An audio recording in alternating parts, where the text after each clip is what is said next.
Training camp continues to be all the buzz. So today I'm bringing you 7 players that are skyrocketing up fantasy football rankings because of training camp news. Starting it off with player number 1, it's going to be Mr. Isiah Pacheco, who has absolutely gone shooting up the board. When we look at his overall ADP over on Underdog, where over the last month, he has gone shooting up 8 total spots, which doesn't sound like a lot, but he went from overall player 47 to overall player 38. And when we look at what is happening right now, I think a lot of the reason with Isiah Pacheco absolutely going shooting up is not the fact that now he's at RB10. It is the fact that this Kansas City Chiefs offense continues to be hyped up. We're seeing all the training camp videos of Travis Kelce, Rashee Rice, Hollywood Brown, Xavier Worthy, Patrick Mahomes is looking super good. When you're looking at Isiah Pacheco in this overall Kansas City Chiefs offense, you're saying to yourself, there's a lot of upside to be had, especially if the Kansas City Chiefs are going to be in a lot of scoring situations. Now, I put out a video yesterday talking through my top 10 offensive lines, and the Kansas City Chiefs have a top 8 offensive line in the NFL next year. And what do we know about elite level offensive lines? They help produce elite fantasy football finishes. So when we're looking at the RB 14 points per game last year for Isiah Pacheco in 14 games played, you can say to yourselves, he did that with only 9 total touchdowns. Imagine this year, Caleb, if somehow he was able to get somewhere around 14 to 15 total touchdowns and had a little bit more influx in that touchdown department, we could be talking about Isiah Pacheco being that RB8, RB7 on a points per game basis. So drafting him at RB10 feels a little bit rich to me currently at the moment. Like I said, I haven't been the biggest Isiah Pacheco believer, but when you're looking at this overall offense, when we're looking at the overall efficiency of what Patrick Mahomes is going to be doing behind this offensive line, Isiah Pacheco is absolutely soaring up rankings, especially with the lack of depth behind him in this Kansas City Chiefs offense. My second player that's skyrocketing up fantasy football rankings right now due to training camp news is going to be Mr. Rashee Rice. And Rashee Rice, honestly, the main reason too, he plays for the Kansas City Chiefs, but it's because as we approach the season, there's less and less likely of a suspension going to drop on Mr. Rashee Rice. And Rashee Rice is the clear wide receiver 1 for the Kansas City Chiefs. Listen, I love me some Xavier Worthy. Think he has top level burner type talent. We've seen Andy Reid with these rookie level wide receivers. Rashee Rice was the best wide receiver they had through the first 8 weeks. My dude could only get on the field with 50% of the routes. So it takes a little bit while for Andy Reid to trust you overall in this offense. So that's one of my biggest concerns for Xavier Worthy. But then we also have Hollywood Brown, who is a burner. But Rashee Rice was that dude last year that Patrick Mahomes learned to rely upon as much as Travis Kelce. I mean, wide receiver 28 on a points per game basis with 13.3, and he only had 102 targets. So while I think where's the ultimate level ceiling for Rashee Rice, what is his overall target share going to be? With 102 targets last year, he was wide receiver 33 on targets. He only had a 17.9% target share. I think that stays pretty much the same and or can go up. So the ultimate level upside here is with Rashee Rice, and you're not even having to draft him as a wide receiver 30 right now. You're getting to draft him at wide receiver 34, which is pretty much even baseline worse than what he did last year, is where you get to draft him right now on Underdog. So sign me up for Rashee Rice and this overall value going absolutely skyrocketing. I love some Patrick Mahomes this year in fantasy football. Love this whole Chiefs offense in fantasy football. So I think Isiah Pacheco and Rashee Rice both soaring for appropriate reasons. So I hope you were able to draft in your Underdog leagues, get Rashee Rice at a discount. Even now, if you're drafting earlier, it's just going to continue to rise with Mr. Rashee Rice. So definitely make sure you get in on Rashee Rice. My next player that's skyrocketing up fantasy football rankings because of training camp is going to be James Conner. And James Conner, we've talked about my love for James Conner because James Conner's just been that dude that has been uber consistent year after year after year. RB13 last year, the year before that RB9, RB7 the year before that. Now, the biggest concern with James Conner is that he hasn't really ever been able to play a full season. I mean, we're talking 13 games last year, 13 games the year before that, 15 games the year before that, and the fact that he's getting up there in age. At 29 years old this year, these running backs, once they get past that 26-year-old age cliff, we're a little bit worried. Then they get past that 28-year-old age cliff, and we're like, ooh, James Conner is approaching 30, ladies and gentlemen. So that is a little bit of concern. Plus, you add in the fact that the Arizona Cardinals took Trey Benson with an early 3rd-round pick. Now, the reason James Conner is absolutely flooding up the draft boards is because it came out that,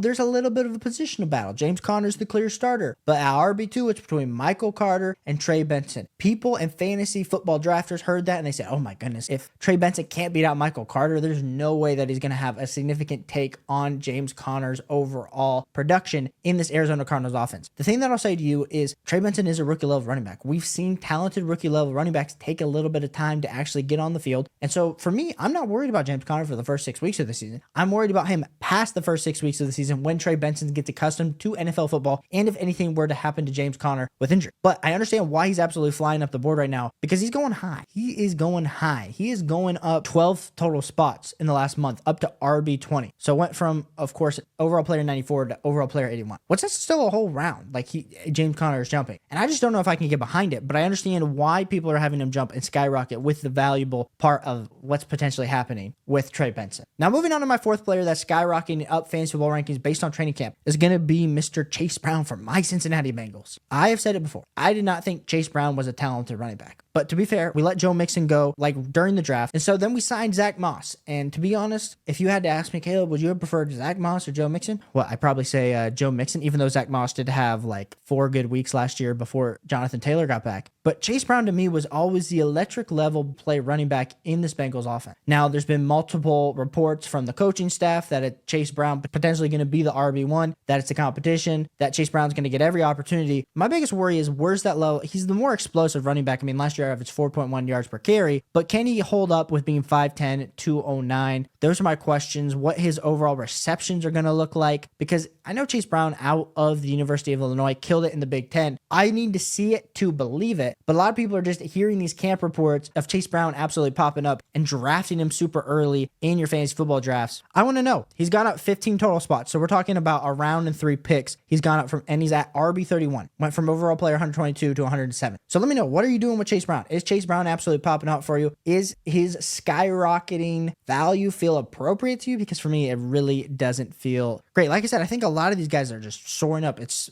a camp catch. It's some type of camp report that we are all just being, okay, cool, we're soaring them up. Oh, we're pushing them down. When at the end of the day, a lot of our analysis, sometimes we're right in the fantasy football community, guys. Sometimes we're wrong. Sometimes we are right when we deep inside know, hey, this dude's talented. We can't be taking this coach's BS. Now we move on to the next player that is soaring up fantasy football drafts. It's going to be Dontayvion Wicks, wide receiver for the Green Bay Packers. And he's absolutely soared up before the Packers' little open practice scrimmage where Dontayvion Wicks was looking like the wide receiver 5 on this offense, which for a lot of people, they were talking about, hey, if Wicks were to break into that top 3 rotation, we're talking about Wicks having ultimate level upside because of the fantasy football production that he had last year in the minimal games that is here on the screen. My biggest worry with Dontayvion Wicks is, can he kind of break in? Because this is a wide receiver core. Christian Watson, Romeo Doubs, Jaden Reed, Dontayvion Wicks. Then you add in Luke Musgrave, Tucker Kraft. There's a lot of mouths to feed, as well as the fact that they just signed Josh Jacobs. So my biggest concern has been, where is this Dontayvion Wicks upside? To be honest, I've traded him in all my dynasty leagues, in redraft leagues. I've kind of started to stay away. So that's kind of been me with Dontayvion Wicks. I understand the fantasy football output. There's been a ton of posts on Twitter, kind of boosting up his overall 8.3 spots that he's flown up the boards here over the last month. I just couldn't get on that track. We want to move to my next player that's gone bursting up. It's going to be Nick Chubb. And Nick Chubb, not only was it him squatting at the squat rack, it was the talk of how this Browns offense continues to be run first. And so as much as I just put out yesterday talking about how the Browns have a top 10 offensive line, makes you super excited about Nick Chubb's overall value. But for me, he tore every L in that knee. He tore his ACL, his MCL, his meniscus. And I understand, the dude's a dog. He's torn his ACL before he's come back. He's looked fine. But my guy continues to get older at 28 years old, coming off a major knee injury. Jerome Ford is explosive. And I think at his current underdog value, like going off at pick 127, like I understand that there is probably a little bit of excitement there with Nick Chubb, but I'm going to need to,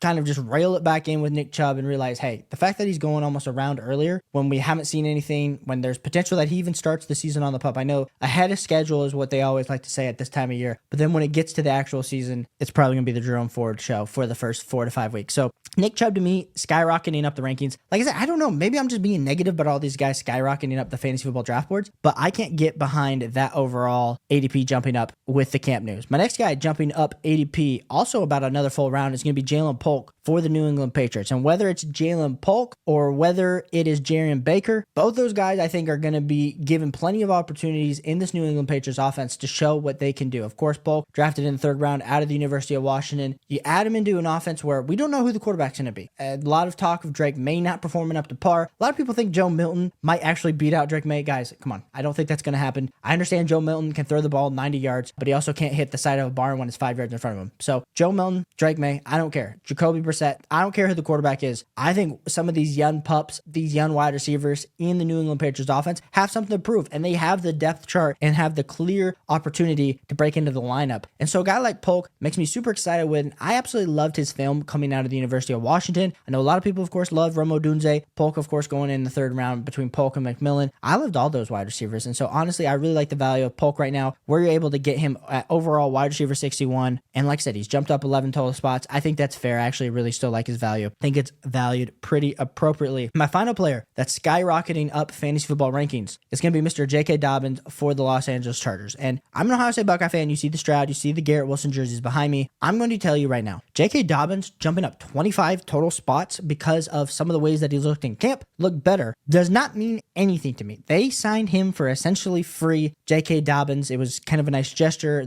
Essentially, it was like a $40,000 signing bonus to help him move to Los Angeles and a ton of bonuses. So for me, J.K. Dobbins still on this offense. I still have him, of course, behind Gus Edwards. I still have him behind Kamani Vidal. I don't care if people think Kamani is the RB3 right now. Kamani is going to be the RB2. J.K. Dobbins, I mean, when you deal with the injuries that J.K. Dobbins has dealt with, to be able to come back from not only an ACL, but then an Achilles in like a 2.5 year time frame, that's just going to snap all your explosion. And we've seen guys come back from Achilles injuries, but not at the running back position. We saw what happened to Cam Akers. Cam Akers is bouncing around the NFL. So J.K. Dobbins, to me, I understand RB49, like let's take a late round shot that maybe he's the guy in this Chargers offense. They have an elite level offensive line, top 15 NFL offensive line. Listen, I'm going to hold off on J.K. Dobbins, and I'm the Ohio State fan in the room. I'm the Ohio State homer, so listen to me. Do not buy into the hype. So I guess this video turned into a lot of guys rising up that I don't like, but I do think there are some really great values still to be had with these NFL training camp news. Like I love Rashee Rice. Still think James Conner is appropriately valued. I like Polk. Chase Brown, you could maybe sell me on. I don't love it, but you could potentially sell me on it. So let me know what you think of these players skyrocketing down below. Putting out more fantasy football content each and every day to help you win your fantasy football leagues. And I'll catch you on the next one. Peace.